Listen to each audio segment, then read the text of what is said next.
नमस्कार. मी संदीप पाटील, सदस्य युवा विद्यार्थी असोसिएशन महाराष्ट्र राज्य.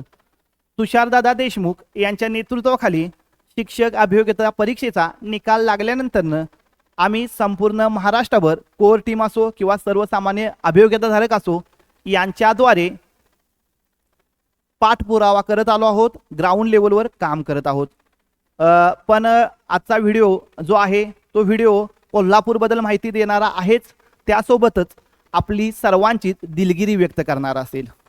तुषार दादा देशमुख ही एक व्यक्ती अशी आहे की जी निस्वार्थी आहे, ज्या व्यक्तीचा कोणताही स्वार्थ नाही. तुषारदादा देशमुख यांच्या मार्गदर्शनाखाली आम्ही सर्वजण तयार झालो आणि त्यातूनच मी संकल्प टू सिलेक्शन हे ॲप चालू केलं, बॅच चालू केली. ज्या बॅचची फी मी फक्त 299 रुपये ठेवली. एवढी फी कमी ठेवण्यामागचं मुख्य कारण कोणतं असेल तर मी कोणताही व्यावसायिक नाही किंवा मी कोणताही नेता नाही, तर मी सर्वसामान्य अभियोग्यताधारक आहे. मला सपोर्ट मात्र तुषारदादा देशमुख आणि आमच्या संपूर्ण टीमचा होता. तर 299ची बॅच चालू केल्यानंतर मी काही ग्रुपना किंवा माझे मित्र काही ग्रुपना ॲडमिन होते आणि आम्ही बॅचची जाहिरात केल्यानंतर त्याच्याखाली काही मेसेज येत होते. हे मेसेज असे होते की ज्यातून आमचं मन दुखवलं जात होतं.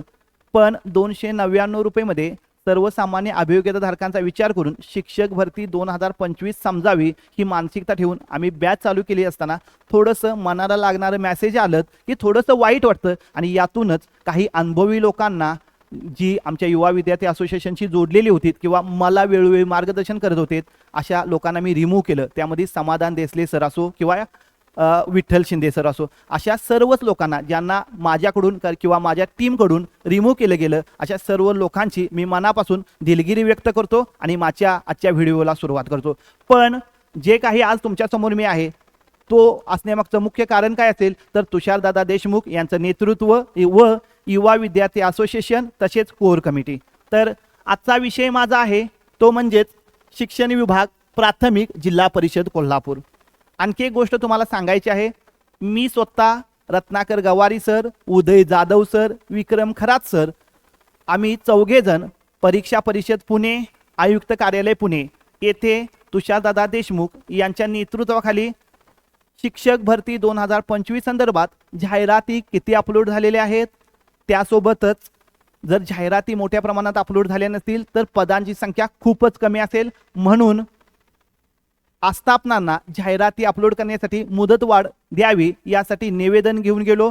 संबंधित अधिकारी वर्गांना भेटून विनंती केली आणि त्याचाच परिणाम म्हणजे 2 ते 3 दिवसापूर्वी तुम्ही पाहिलं असेल की आस्थापनांना 15 दिवसाची मुदत वाढवून मिळाली. आम्हाला कोणतंही श्रेय घ्यायचं नाही, पण आम्ही काम केलं एवढं नक्की सांगणं आवश्यक आहे.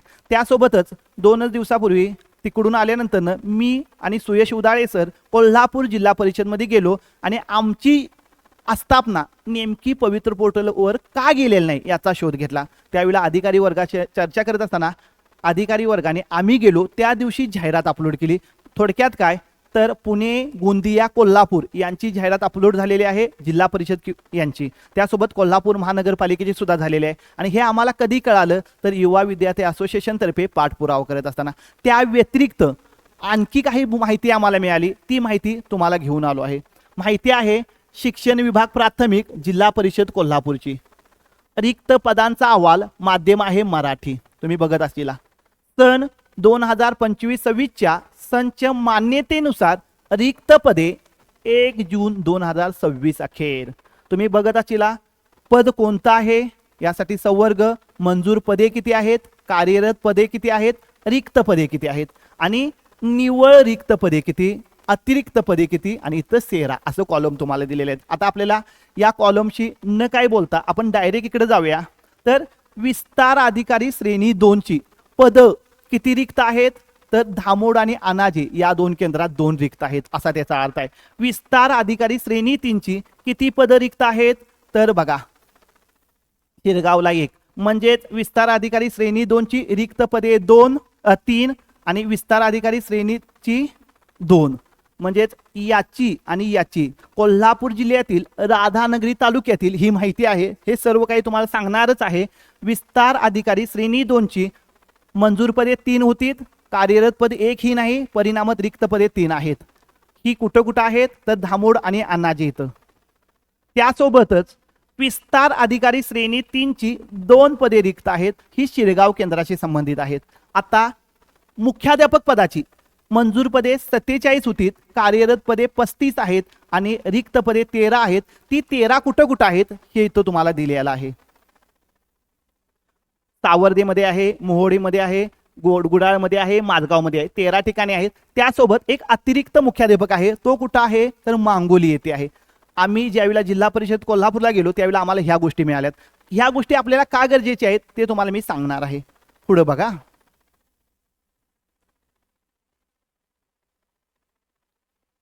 पुढे बघा, अध्यापक. आता तुम्हाला अध्यापक ही संकल्पना माहीतच आहे, मी जास्त काय बोलत नाही. अध्यापकाची मंजूर पदे 553 आहेत, त्यापैकी भरलेली पदे 504 आहेत, रिक्त पदे 58 आहेत. कोणत्या कोणत्या शाळेत पद रिक्त आहेत हे सुद्धा दिलेलं आहे. आणि अतिरिक्त पदे किती होती? 9 आहेत. बघा, मला काय सांगायचं आहे, कोल्हापूरमध्ये 58 अध्यापकांची पदं रिक्त आहेत एका तालुक्यात. तालुक्याचं नाव आहे गट शिक्षण पंचायत समिती राधानगरी. अजून तुम्हाला दाखवणार आहे मी. त्यानंतर इथं बघा, पदवीधर शिक्षकांची, अध्यापक म्हणजे कोण तुम्हाला सगळ्यांना माहित आहे. आता पदवीधर शिक्षकांची पदं किती रिक्त आहेत? गणित आणि विज्ञानची 68 पदे मंजूर आहेत, 52 पदं भरलेली आहेत. याचा अर्थ 15 पदे रिक्त आहेत आणि ती कोणत्या कोणत्या शाळेत आहेत हे सुद्धा दिलेलं आहे. अतिरिक्त एक आहे. त्यासोबत भाषा विषयाची 62 पदं मंजूर आहेत, त्यापैकी 35 पदं भरलेले आहेत आणि 26 पदं रिक्त आहेत. ती कोणत्या कोणत्या शाळेत आहेत हे सुद्धा इथं दिलेले आहे. आणि समाजशास्त्र विषयाची 8 पदं मंजूर आहेत, 10 पदं भरलेले आहेत, 1 पद रिक्त आहे आणि कुठंतरी 2 पदं काय असणार, 1 पद काय असणार आहे, अतिरिक्त असणार आहे. एकूण राधानगरी तालुक्यात 742 शिक्षकांची पदं मंजूर आहेत, त्यापैकी 636 शिक्षकांची पदं भरलेली आहेत आणि 118 पदं एका तालुक्यात रिक्त आहेत. आता मी काय सांगतोय बघा, इथं आपल्याला काय बघायला मिळालं तर अध्यापकांची राधानगरी तालुक्यात किती पदं रिक्त आहेत हे पहिलं बघायला मिळालं. त्यासोबत कोणत्या गावात पद रिक्त आहे हे आपल्याला समजलं. याचाच अर्थ आपण भविष्यात आपल्याला जर मार्क असतील तर कोल्हापूरला जर माझी निवड झाली तर माझ्या घरापासून कोणतं गाव जवळ आहे याचा सुद्धा शोध घेऊ शकतो. यासाठी ही यादी खूप महत्त्वपूर्ण आहे. आता तुम्हाला आणखी एक यादी मी दाखवतोय, फक्त एकच मिनिट. आता ही मी पन्हाळ्याची यादी काढतोय. बघा, हे बघा, हे एक तुम्हाला मला का सांगायचं आहे तर स्वतः गेल्याशिवाय काहीच कळत नाही, मेल्याशिवाय स्वर्ग दिसत नाही. शिक्षण विभाग पंचायत समिती पन्हाळा असं इथं दिलेलं आहे. शिक्षण विभाग पंचायत समिती पन्हाळा संच मान्यता 2025-26 नुसार मंजूर कार्यरत रिक्त अतिरिक्त शिक्षकांची माहिती मराठी माध्यम आणि तारीख आहे 31/5/2026. आता बघा, 31/5/2026 म्हणजे काय ते तुम्हाला माहित आहे, मी आता जास्त काय बोलत नाही. आता इथं काय केलंय बघा, तालुक्याचं नाव, शाळेचं नाव, युडायस नंबर 1 ते 5 चा पट, 6 ते 8 चा पट, 1 ते 8 चा पट, कशानुसार, ड्राफ्टनुसार. मंजूर पदे किती आहेत, कार्यरत पदे किती आहेत, रिक्त पदे किती आहेत, अतिरिक्त पदे किती आहेत. आता आपल्याला फायदा काय माहिती आहे याच्यातून? बघा, इथं एक काय होतात, सेवानिवृत्त होतात. आता फायदा काय आहे बघा, मी म्हणतोय मी एका शाळेत मला जॉईनिंग पाहिजे, मी पन्हाळा तालुक्यातला आहे, मी काय करील, विद्यामंदिर निवडे बघील. विद्यामंदिर निवडेमध्ये कुठलं पद रिक्त आहे तर पदवीधर शिक्षकाचं पद रिक्त आहे. पदवीधर शिक्षकाचं पद रिक्त आहे म्हणजेच मला लक्षात येईल की माझ्याजवळ जर विद्यामंदिर निवडे असेल तर मी ही शाळा घेऊ शकतो. त्या दृष्टिकोनातून मी आत्ताच विचार करू शकतो. पण त्यासाठी मला काय करावं लागेल, स्वतःच्या आस्थापनेमध्ये जावावं लागेल. नेमकी जाहिरातीच्या बाबतीत काय परिस्थिती आहे हे सुद्धा समजून घ्यावं लागेल. आणि त्यानंतर माझ्या जवळ शाळा कोणत्या आहेत, माझ्या विषयाच्या जागा आहेत का याचा मी आता जर अभ्यास केला तर भविष्यात लिमिटेड प्रेफरन्स आहेत याचा मला या शाळांचा अभ्यास केल्यामुळे फायदा होईल. बघा, आम्ही या बऱ्याचशा गोष्टी आमच्या बॅचमध्ये सांगितलेल्या आहेत, पण तो इथं बॅचचा विषय नाही, फक्त संघटनेचा आणि तुषारदादाचा विषय आहे. आता यानंतर मला बऱ्याचशाच गोष्टी कळू शकतात. मी 1 ते 5 ला पात्र आहे तर मी काय करेन तर बाबा विद्यामंदिर बांदेवडे हे माझ्या गावाच्या जवळ आहे तर मला 1 ते 5 ला एक पद रिक्त आहे, हे पद मला मिळू शकतं. कारण का तर एक शिक्षक रिटायर झालेले आहेत, आनंदा शंकर माने म्हणून. थोडक्यात काय तर आपण आपल्या स्थानिक स्वराज्य संस्था असो किंवा खाजगी आस्थापना असो यांच्यापर्यंत व्यवस्थित पद्धतीने पाठपुरावा केला तर भविष्याच्या दृष्टिकोनातून कोणत्या शाळेत पदं रिक्त आहेत, कोणत्या तालुक्यात पदे रिक्त आहेत, हे आपल्याला सगळं समजू शकतं आणि त्यानुसार आपण प्लॅन करू शकतो. कारण प्रेफरन्स लिमिटेड आहेत, त्यामुळं या गोष्टींचा सुद्धा आपल्याला अभ्यास असायला हवा. आणि आपण आपल्या आस्थापनेमध्ये का जावावं याविषयी मी बोलत असताना मी सांगतो की मेल्याशिवाय स्वर्ग दिसत नाही, म्हणून जावा. काय परिस्थिती आहे हे आपल्याला समजतं. आपण कुणाचं तरी ऐकतोय 20,000 जागा येणार, आपण कुणाचं तरी ऐकतोय 40,000 जागा येणार, पण जोपर्यंत आपण प्रत्यक्ष जात नाही तोपर्यंत आपल्याला ते कळणार नाही. तुम्ही बघितलं असाल मराठवाड्यात जागांची परिस्थिती खूप वाईट आहे, पश्चिम महाराष्ट्र त्यापेक्षा जरा बराच आहे, कोकणात रत्नागिरी सिंधुदुर्गची परिस्थितीचा विचार केला तर अजून कोकण पॅटर्नमध्येच त्या गोष्टी अडकून आहेत. म्हणून मी तुम्हाला सांगतोय किंवा युवा विद्यार्थी असोसिएशन तुम्हाला सांगते या की स्वतःहून थोडंसं स्वतःच्या आस्थापनेमध्ये जावा, पवित्र पोर्टलवर जाहिरात अपलोड झाली का याविषयी विचारा, आणि 31 मे पर्यंतची पदं दिल्यात का याविषयी विचारा, जास्तीत जास्त पदं दिल्यात का याविषयी विचारा, विनंती करा आणि अधिकारी वर्गांकडून माहिती काढून घ्या. आपल्याला नक्की फायदा होईल. मी पुन्हा एकदा युवा विद्यार्थी असोसिएशनतर्फे सर्वांना विनंती करतो की एक वेळ फक्त स्वतःच्या जिल्हा परिषदेमध्ये किंवा स्वतःच्या जिल्ह्यात असणाऱ्या सर्वच आस्थापनेमध्ये जावा.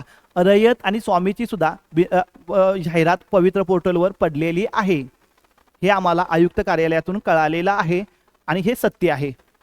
तिसरी महत्त्वपूर्ण गोष्ट तुम्हाला काय सांगायची आहे, पुन्हा एकदा मी संकल्प टू सिलेक्शन या माझ्या टीमतर्फे बऱ्याच जणांना रिमूव्ह केल्याबद्दल त्यांची मनापासून दिलगिरी व्यक्त करतो आणि स्वतःच्या जिल्ह्यामध्ये स्वतः जावा आणि अशी माहिती घ्या अशी विनंती सुद्धा करतो. माझ्याकडं कोल्हापूर जिल्ह्यातील 12 तालुक्यांची माहिती संपूर्ण आहे, कारण मी ग्राउंड लेवलवर काम करतोय. बघा हे शाहूवाडीचं तुम्हाला बघायचं असेल तर मी डायरेक्ट ओपन करू शकतोय. ही शाहूवाडीचे बघा माझ्याकडे सगळं आहे. मी हे असं का सांगतोय तर मी स्वतः ग्राउंड लेवलवर काम करतोय म्हणून. बघू शकताय तुम्ही शिक्षण विभाग पंचायत समिती शाहूवाडी 2025-26 रिक्त पदे दिसते का बघा सगळ्यांना. कुठल्या विषयाला रिक्त पदे आहेत बाबा, विद्यामंदिर 6वीमध्ये गणित विज्ञान विषयाला आहे, विद्यामंदिर 4थीमध्ये भाषाला आहे, हे सगळं माझ्याकडे आहे. आणि तुम्ही खाली बघू शकताय गट शिक्षण अधिकारी सरांची सही सुद्धा आहे आणि लिहिलेलं सुद्धा आहे. मला थोडक्यात काय सांगायचं आहे, आपण ज्या वेळेला आपल्या आस्थापनेमध्ये जातो त्यावेळेला जर व्यवस्थित पाठपुरावा केला तर अशी संपूर्ण माहिती मिळते. आणि मला माझ्या जिल्ह्याविषयी माहिती आहे म्हणून मी पुन्हा एकदा एक नवीन बिद्रवाक्य बोलतोय, माझा जिल्हा माझी जबाबदारी. अशा पद्धतीने आपण आता काम करूया. पुन्हा एकदा युवा विद्यार्थी असोसिएशनतर्फे तुम्हाला विनंती करतो की तुम्ही सुद्धा अशा पद्धतीने काम करा. धन्यवाद.